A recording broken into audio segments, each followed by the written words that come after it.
I was diagnosed a week before I turned 2, so I was really small. I was so small, in fact, that my mom couldn't prick my finger like most diabetics. She had to prick the back of my heel. I didn't know why my parents said, like, why, like, let's go home and grab some pillows and go to the hospital. And I was really confused at first because that's not normal. I was diagnosed when I was 10, and so that was 4th grade. So I had no idea what was going on. I just knew I had to go to the doctor like every single day, and I was getting a bunch of blood tests done. And, they'd say the word diabetes, but I had no idea what that was, so I was just, going along with it. And then they told us to go to the hospital, and I was freaking out like, oh, this is a real thing now. So then we went to the hospital and had to stay in some tiny room for long hours. I had a lot more tests done, and then finally, late at night, they came in and told me that I was diabetic, and I couldn't do anything but kind of sit there in shock because I had no idea what it was, and I just, it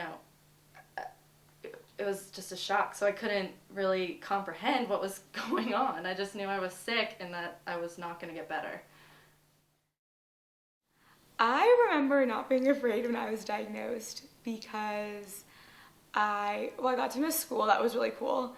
And I remember my mom bought me all these new dress-up outfits, and I got to just play dress-up with all the nurses and stuff, and that was really fun. I remember people coming around and, all my friends came to see me, and I don't think it really, the challenges of diabetes really hit until I, went home and I was no longer in this euphoric playing dress-up all day scenario. I remember exactly where I was when we were told that Mary Claire was a type 1 diabetic, and I went through, I think like most parents would, sadness, fear. How is it going to affect Mary first and foremost? She's the one who's got it. And then as a parent, you're sad and you want to be strong for your child. Growing up with diabetes was interesting because I'm a big eater. I like to eat a lot. And when I was diagnosed, I had to be on a meal plan. I had to eat every 2 hours. And there are lots of crazy stories. Since I was so young, I think having to be on such a strict regimen, like having to eat at certain times, a certain number of carbs, and give insulin for it, that was probably the biggest change. Because I couldn't eat whenever I wanted anymore. So, that was really tough.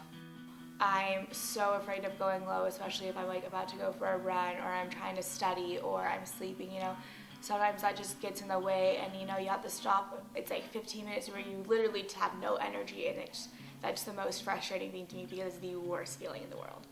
It became overwhelming. It was like, are we going to have to do this before every meal? Are we going to have to test her all night long always? Is she always going to feel this bad? Are we always going to be this scared?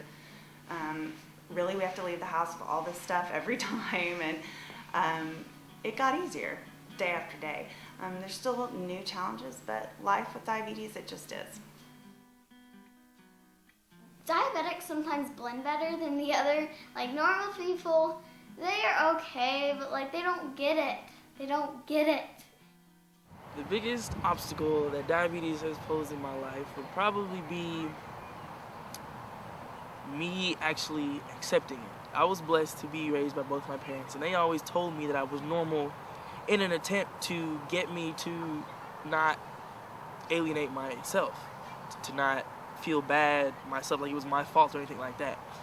But I heard it so often that I kind of believed it. And so going through those teenage years when you kind of forget, you kind of become a little bit irresponsible, I actually believed that I was normal, and I would go out to eat and I wouldn't think about taking my insulin, and I'd realize later on when I felt bad, hey, maybe I should take my insulin.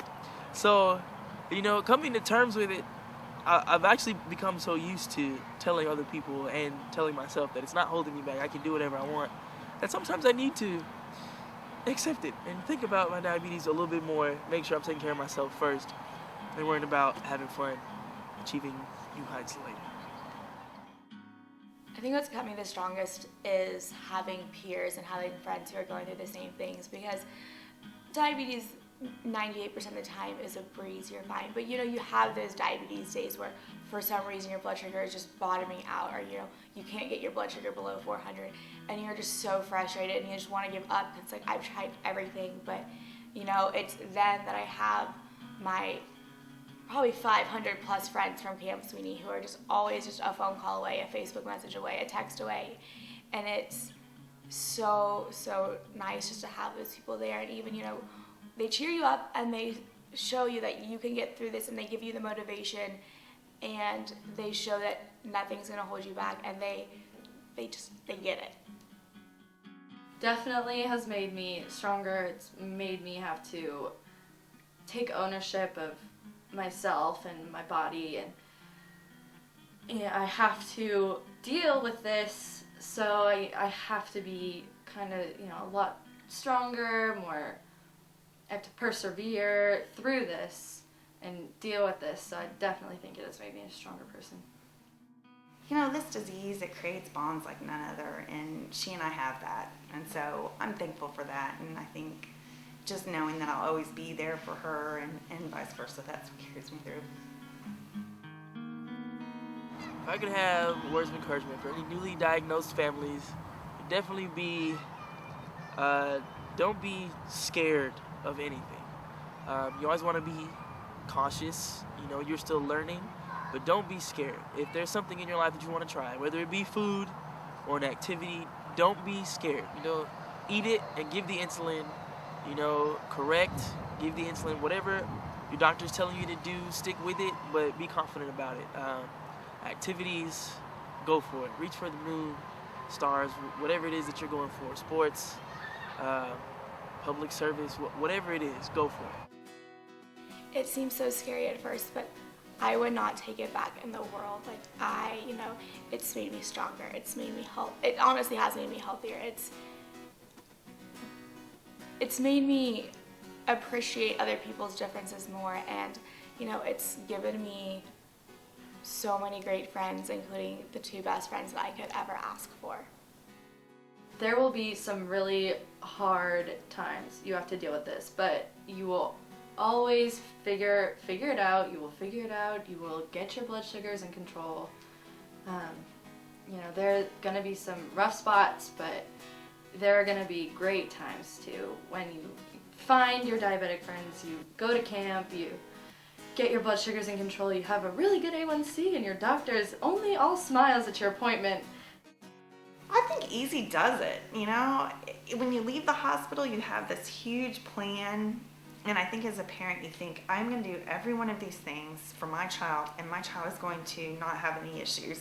And slowly you realize that not every time you wipe your finger with an alcohol swab before you check, you know, slowly you realize that sometimes you don't measure your juice. Sometimes, and it's okay, because that kind of stuff will still happen even if you did everything perfectly. So I do wish someone would have said it's okay to fail a little bit, and you're not making your daughter sicker.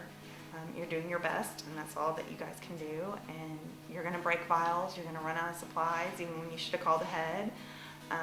But it's okay, because they're not being made necessarily worse in that one moment, and beating ourselves up about it doesn't help them later thrive with the disease. It's just about kind of carrying through and funneling maybe some of that frustration toward, you know, laughing about it and knowing that something new will crop up probably tomorrow that you didn't plan for, but there's usually a solution. I would say that it's going to be alright, because I was diagnosed at 5, and I've lived, yesterday was my 4-year anniversary for diabetes, so I mean, it will just be alright, and you can do this.